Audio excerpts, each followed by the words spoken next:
Hi friends, palm oil, కొబ్బరి నూనె, soybean వంటి పంటలను ప్రపంచవ్యాప్తంగా ఆహారం నుంచి సౌందర్య ఉత్పత్తుల వరకు అనేక రంగాల్లో ఉపయోగిస్తున్నారు. కానీ వీటి సాగు విపరీతంగా పెరగడం వలన వేలాది జంతు వృక్షజాతులు ప్రమాదంలో పడుతున్నాయని తాజా అధ్యయనం హెచ్చరిస్తోంది.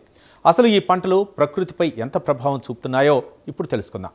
ఈ అధ్యయనాన్ని స్విట్జర్లాండ్లోని ఈటీహెచ్ జ్యూరిచ్ పరిశోధకులు నిర్వహించారు. అధ్యయన ఫలితాలు నేచర్ ఫుడ్ జర్నల్లో ప్రచురితమయ్యాయి.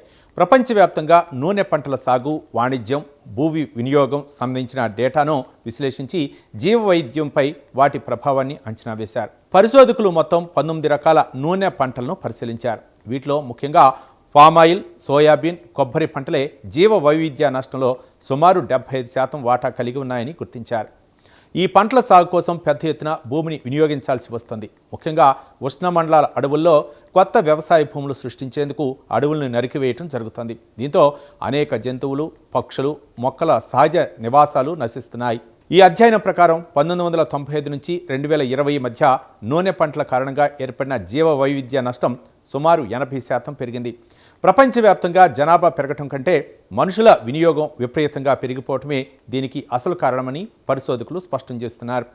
ప్రపంచంలో పామాయిల్ ప్రధానంగా ఇండోనేషియా, మలేషియా వంటి ఉష్ణమండలాల దేశాల్లో ఉత్పత్తి అవుతోంది.